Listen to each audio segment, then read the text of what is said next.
জান্নাতের মেয়েরা এত সুন্দরী, জান্নাতের মেয়েরা এত সুন্দরী, তারা এত সুন্দরী, ওদেরকে দেখে মনে হবে ঝিনুকের মধ্যে লুকানো মুক্তা। ওদেরকে কোনোদিন মানুষ স্পর্শ করেনি, ওদেরকে কোনোদিন জিন স্পর্শ করেনি। ওদের মাথার চুল হবে লম্বা লম্বা, কোঁকড়া কোঁকড়া, কুচকুচে কালো। ওদের কোনোদিন পেশাব হবে না, ওদের কোনোদিন পায়খানা হবে না, ওদের কোনোদিন হাইজ নেফাস হবে না। সম্মানিত দিনী ভাই বোন, তাদের রূপ চেহারা আল্লাহ তাআলা কোরআন মাজিদে বিভিন্নভাবে নকল করেছেন। ওদের চক্ষু হবে টানা টানা, লম্বা লম্বা, ডাগর ডাগর। একটা মেয়ে সুন্দরী হওয়ার জন্য যা কিছু লাগে জান্নাতের মেয়েদের জন্য তা তার চেয়ে বেশি আছে।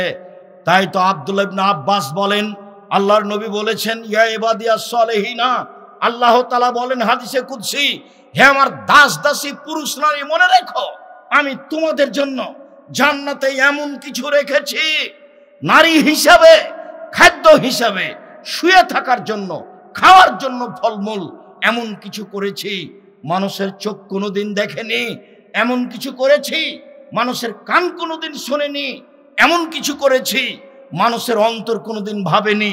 খাওয়ার ব্যবস্থা এত উন্নত মানের হতে পারে, থাকার ব্যবস্থা এত উন্নত মানের হতে পারে, নারী এত সুন্দরী হতে পারে, যতবার স্ত্রীর মুখের দিকে তাকিয়ে দেখবে ততবার তার রূপ চেহারা পরিবর্তন হবে। এই কথা মুহাম্মদ সাল্লাল্লাহু আলাইহি সাল্লাম বলেছেন। মানুষ দেখেছে আগ্রার তাজমহল, মানুষ এই চোখে দেখেছে আপনার কলিকাতার ঝুলন্ত ব্রিজ, মানুষ এই চোখে দেখেছে আপনার ওই ইরাকের ব্যাবিলনের ঘন্টা, মানুষ দেখছে এই চোখে মোবাইল, আরো কিছু দেখবে। এরপরে যা কিছু দেখছে জান্নাত তার চেয়ে ভিন্ন। মানুষ শুনেছে দুই কানে দত্তরাজের কাহিনী, এরপরেও জান্নাত এর চেয়ে ভিন্ন, যেটা মানুষ কোনোদিন শোনেনি। এরপরেও মানুষের অন্তরে অনেক কিছু ভাবে। পাখা থাকলে উড়ে যেতাম আকাশে, মদিনায় যেতাম। মানুষ অনেক কিছু ভাবে। আল্লাহর নবী বলছেন, হাদিস বুখারী মুসলিম, জান্নাত এমন কিছু যেটা মানুষের অন্তর ভাবতে পারে না। রং মাখানো পতিতালয়ের মেয়েকে দেখে চক্ষু ঠান্ডা করে জান্নাত কিনবেন, এই হিসাব বাতিল। এই হিসাব যেন মনে না থাকে। সম্মানিত দিনী ভাই বোন, বলছিলাম মানুষ হয়ে যাবে বানর, মানুষ হয়ে যাবে শুকুর। এখানে একটু কথা বলে থাকি, কেন আল্লাহর নবী বললেন না তারা হয়ে যাবে সাপ ব্যাং, তারা হয়ে যাবে কুকুর শ্রীগাল? এই কথা বললেন না কেন? বললেন কেন শুকুর, বললেন কেন বানর? মনে রাখবেন, পৃথিবীতে একটা প্রাণী আছে, সেটা বানর, যা সবচেয়ে বেশি অনুকরণ করতে পারে। মানুষ কিভাবে চলে, মানুষ কিভাবে হাঁটে, মানুষ কিভাবে খায়, মহিলারা কিভাবে শাড়ি পরে, কিভাবে নগ্ন হয়ে চলে, এটা বানর দেখাতে পারে।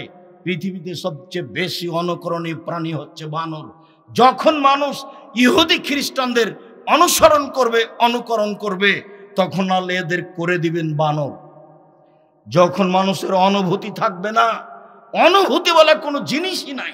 বাপে মাথায় টুপি দিয়ে আছে, প্রতি মাসে উমরা করে, প্রতি বছর হজ করে, রমজানের শেষ 10 দিন সৌদি আরবে কাবা ঘরে থাকে, ওর সাথে মেয়ে আছে, মেয়ে শার্ট প্যান্ট পরে আছে, স্কিন গেঞ্জি গায়ে দিয়ে আছে, স্কিন পায়জামা পরে আছে, উলঙ্গ হয়ে আছে বাপের সাথে, নির্দ্বিধায় বাপ মেয়ের সাথে চলছে। অবাক হতে হবে, টিভি চলছে, উলঙ্গ অবস্থায় মেয়ে নাচছে, বাপ বসে আছে, মা বসে আছে, বেটি বসে আছে, বেটা বসে আছে, জামাই বসে আছে, সবাই বসে আছে, উলঙ্গ মেয়ে নাচছে দেখছে। অবাক হতে হয়, এরাই হচ্ছে ভিত্তিহীন, ইতস্তবোধহীন, অনুভূতিহীন। কাজেই তারা এরা হয়ে যাবে সকালে সোর। সোর হচ্ছে সবচেয়ে অনুভূতিহীন প্রাণী। গরুর অনুভূতি আছে, এখানে গরু জবাই করেছেন, আর একটা গরু সেখানে টেনে নিয়ে যেতে পারবেন না। গরুর অনুভূতি আছে, এখানে ঘাস উঁচু হয়ে আছে, মানে ওখানে গোবর ছিল, সেখানে গরু ওই ঘাস খাবে না। গরুর অনুভূতি আছে, মানুষের অনুভূতি নেই।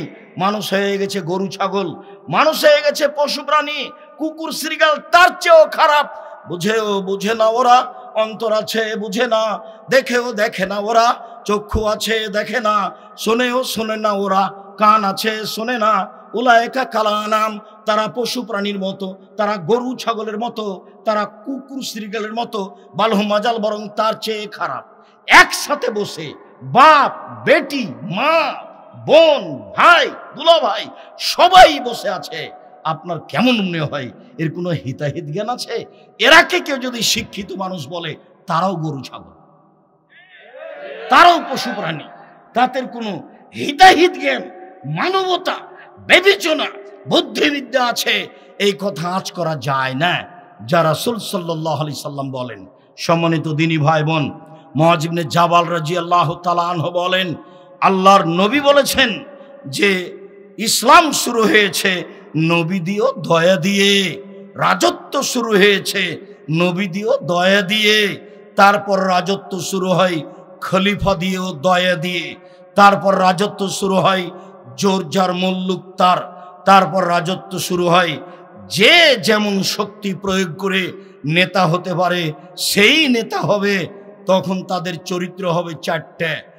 এক, ইস্তাহিলুল হেরা, তারা জেনাকে হালাল মনে করবে। অল ফরুজা, জেনাকে তারা বৈধ মনে করবে, তারা রেশমিকে বৈধ মনে করবে, মদকে বৈধ মনে করবে। দিনান্দিন তাদের সাহায্য করা হবে, সমাজে তারা ক্ষমতাশীল হয়ে যাবে যারা এইসব পাপে লিপ্ত হবে। এ কথাই মুহাম্মদ সাল্লাল্লাহু আলাইহি সাল্লাম বলেন। আবু হুরায়রা রাদিয়াল্লাহু তাআলা আনহু বলেন, রাসূল সাল্লাল্লাহু আলাইহি সাল্লাম বলেছেন, পৃথিবী ধ্বংসের লক্ষণ, বিদ্যা উঠে যাবে, মূর্খতা বেড়ে যাবে, পুরুষ কমে যাবে, মহিলা বেশি হয়ে যাবে, জেনা বেশি হয়ে যাবে। একজন পুরুষের অধীনে ধাওয়া করবে 50 জন নারী। এটা ফাসাদুনা তাফাসাদাল হেমারে, গাধা যেমন গাধীর সাথে মিলে লজ্জা জানে না, ষাঁড় যেমন গাভীর সাথে মিলে লজ্জা বুঝে না, মানুষ তেমন খোলা মাঠে জেনা করবে, লজ্জা বুঝবে না। সম্মানিত দিনী ভাই বোন, আমি আপনাকে আলোচনার শেষে এসে বলছি, এই ছেলে, এই থামো, আমরা তো রাজশাহী ফিরে যাব, তুমি কি অত দূর ফিরে যাওয়া? তো তুমি অত ব্যস্ত হয়ে গেলে কেন? আমি দোয়া পড়ি। আজকে তো আলোচনা জীবনে ব্যতিক্রম শুনলে প্রথম থেকেই, সেগুলোর কিছু শুকরিয়া আদায় করো। কি শুনলে আর কিভাবে আলোচনা শেষই হলো না, চলে যেতে চাও। আমি তো তোমার চেয়ে অনেক দূরের পথ যাব, তারপরেও ফতোয়া বোর্ড আছে, তারপরেও পরে আর একটা প্রোগ্রাম আছে, তুমি এত ব্যস্ত হচ্ছ কেন? দোয়া পড়ি, নিজের মানবতা বজায় রাখো, নিজের জন্য আল্লাহর কাছে দোয়া প্রার্থনা করো, নিজের কথাটি আল্লাহর কাছে বলতে শিখো, দাবি দেওয়া রাতে পেশ করো আল্লাহর কাছে, পথ সহজ হবে। সুন্দর করে ওযু করে 2 রাকাত সালাত আদায় করে দাবি দেওয়া আল্লাহর কাছে পেশ করেন। তিনি দেওয়ার জন্য প্রতীক্ষমান রয়েছেন, কেউ আপনার উপকার করতে পারবে না। মানুষ সাধারণত মানুষের ক্ষতি করে, উপকার খুব কম করে। আর যদি দলে চলে যান, তাহলে আপনি যদি বিপদে পড়েন, তাহলে ও বলবে ঠিক হয়েছে, ঠিক হয়েছে, মর, ঠিক হয়েছে। যদি জেলে চলে যান, তাহলে আরো খুশি হবে, গরু জবাই করবে। আমি নিজে চোখে গরু জবাই করতে দেখেছি। একজন যখন বিপদে পড়েছে, তখন আর একজন ওই বিপদকে খুশি মানাতে গিয়ে গরু জবাই করেছে। এটা আমার চোখের সামনের ঘটনা। কাজেই ফ্রি থাকেন, দাবি দাওয়া আল্লাহর কাছে পেশ করেন, মানুষের কাছে পেশ করতে হবে না। রাসূল সাল্লাল্লাহু আলাইহি সাল্লাম বলেছেন, কুল্লু মুস্কিরিন খামরুন, প্রত্যেক জাতে বিবেকের ক্ষতি হয়, সেটাই মদ। কুল্লু খামরিন হারাম, প্রত্যেক মদই হারাম।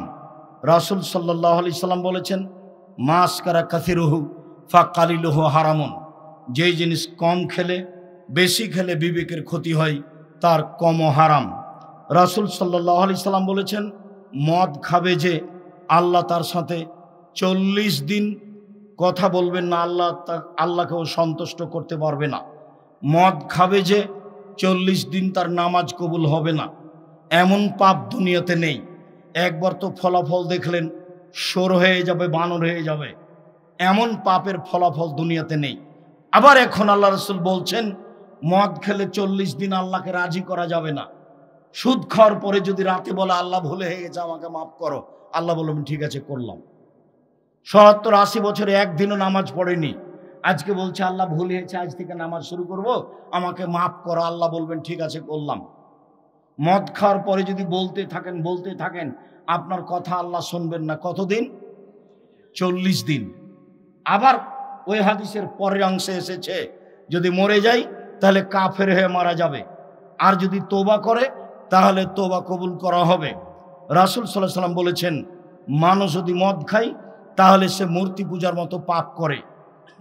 মদ হচ্ছে পাপের মা, মদ হচ্ছে পাপের চাবি, মদ হচ্ছে পাপের মূল। অতএব নেশাদার দ্রব্য থেকে বেঁচে থাকেন, গান বাজনা বাদ্যযন্ত্র থেকে বেঁচে থাকেন। শেষের দিকে, এই ছেলে, শেষের দিকে রাসূল সাল্লাল্লাহু আলাইহি ওয়াসাল্লাম বলছেন দুঃখ করে, পৃথিবীর মানুষ শুনে রেখো, আমি আশঙ্কা করছি আমার উম্মতের উপরে এক ভ্রান্ত হুজুর আলেমেরা ধর্ম বিক্রি করে খাবে, দুই সাতাবদ কাবাইলু মিন্নাতুল আওসান, আমার উম্মত মূর্তি পূজা করবে, বাড়িতে বাপ মায়ের মূর্তি সাজিয়ে রাখবে, মূর্তির আস্তানায় যাবে, তিন সাতালতাহিকু কাবাইলু মিন্নাতুল মুশরিকিন, আমার উম্মত হিন্দুদের সাথে মিশে যাবে। বিবাহতে গান বাজনা কাদের বাড়িতে হতো? হিন্দুর বাড়িতে হতো। এখন মুসলমানের বাড়িতে দিন রাত চলছে। আল্লাহর নবী বলছেন আফসোস করে আমার উম্মত হিন্দুদের সাথে মিশে যাবে। আবার তিনি বলছেন পৃথিবীর মানুষ শুনে রেখো, আমার উম্মত ইহুদি খ্রিস্টানদের সাথে মিশে যাবে। ডান হাতের বিঘত যেমন বাম হাতের সমান সমান সমান, তেমনি ভাবে চাল চলনে, পোশাক আশাকে, চলা ফিরাতে, কৃষ্টি কালচারে তাদের সাথে মিশে যাবে। আবার বলছেন ডান পায়ের জুতা যেমন বাম পায়ের সমান সমান সমান, যেমন তেমনি ভাবে আমার উম্মত ইহুদি খ্রিস্টানের সাথে মিশে যাবে। নিচে নামতে লাগলেন ভাষাগতভাবে, নামতে নামতে বলছেন পৃথিবীর মানুষ শুনে রেখো, ইহুদি খ্রিস্টান যদি মায়ের সাথে জেনা করে থাকে আমার উম্মত মায়ের সাথে জেনা করবে। দেখতে পাচ্ছেন না বাদ্যযন্ত্রের অবস্থা, দেখতে পাচ্ছেন না 31st নাইটের অবস্থা। যেসব মুসলমান জানুয়ারির 1 তারিখে পহেলা জানুয়ারি রাত যাপন করলো, বাজনা বাজালো, যদি আপনি তাকে মুসলমান তাহলে তো আপনিও একটা বোকা মানুষ। এইসব ছেলে এরাই হচ্ছে ইতর শ্রেণীর মানুষ, এরাই হচ্ছে নিম্ন শ্রেণীর মানুষ, এরাই হচ্ছে বর্বর, এরাই হচ্ছে অসভ্য। এদের পিতামাতা অসভ্য, এদেরকে মানুষ করেছে কুকুর শ্রীগাল পশু প্রাণী করে, যে ব্যাপারে আমাদেরকে সোচ্চার সতর্ক সাবধান হতে হবে। সম্মানিত দিনী ভাই বোন, অনেক বই পুস্তক আছে, আল ইতিসাম পত্রিকা আছে, দুয়ারই ক্যালেন্ডার আছে, আর আব্দুল্লাহর মনে হয় ফিলিস্তিনকে নিয়ে লেখা বইটা আছে, সবাই নিয়ে যাবেন। আর আল ইতিসাম পত্রিকা নিয়ে যাবেন, 50টা প্রশ্নের উত্তর আছে। আল ইতিসাম পত্রিকা এখন সম্পাদকীয় আব্দুল্লাহ লিখে, আলহামদুলিল্লাহ ব্যতিক্রম সম্পাদকীয় দেখতে পাবেন। কাজেই আল ইতিসাম পত্রিকার সাথে আপনাদেরকে এজেন্ট হিসাবে সম্পৃক্ত হতে হবে, ব্যক্তি হিসাবে সম্পৃক্ত হতে হবে। জামিয়া সালাফিয়াকে ভালোবাসলে জামিয়া সালাফিয়া ফ্রি আছে ইমাম প্রশিক্ষণ, ফ্রি যাবে, ফ্রি আসবে, ফ্রি খাবে এবং বই পুস্তক ফ্রি পাবে। জামিয়া সালাফিয়ায় যে প্রশিক্ষণ দেওয়া হয় ইমামদের মক্তব পরিচালনার জন্য, ফ্রি যাওয়া, ফ্রি আসা, ফ্রি খাওয়া, বই পুস্তক ফ্রি পাওয়া, জামিয়া সালাফিয়া সব বহন করবে ইনশাআল্লাহ। এর জন্য প্রস্তুত আছে। পত্রিকা নিয়ে যাবেন, বই পুস্তক নিয়ে যাবেন, দুয়ার বই নিয়ে যাবেন। আর সালাফি কনফারেন্স রূপগঞ্জ 13-14 ফেব্রুয়ারি অবশ্যই উপস্থিত থাকবেন। আলেম ওলামা থাকবেন পাকিস্তান থেকে, আলেম ওলামা থাকবেন ভারত থেকে, আলেম ওলামা থাকবেন সৌদি আরব থেকে। সম্মেলনে, রূপগঞ্জের সম্মেলনে আলেম ওলামা চায়ের জেনায় লিপ্ত না হওয়া, জান্নাত হবেই। স্বামী তিতা লাগুক আর মিঠা লাগুক, স্বামীকে মেনেই চলবেন আপনার স্বামীর মুখ খারাপ হলেও, এবং বই পুস্তকগুলি নিয়ে যাবেন। আমার দিনী ভাই বোন সকলকেই বইগুলি রাজশাহী থেকে নিয়ে আসা হয়েছে। আপনার কাছে যেন এটা ভারী না মনে হয়, আপনি এগুলো 2টা হোক 5টা হোক সবটাই হোক নিয়ে যাবেন। বিশেষভাবে আব্দুল্লাহর মিন্নাতুল বারি, আব্দুল্লাহর বোখারির ব্যাখ্যা মিন্নাতুল বারি 2য় খণ্ড বের হয়েছে। ফিলিস্তিন নিয়ে বইটা বের হয়েছে। সজলের সাথে যে তর্ক হয়েছিল যে হাদিস মানা যাবে না, সেটা নিয়ে বইটা বের হয়েছে। বইগুলি সংগ্রহ করুন।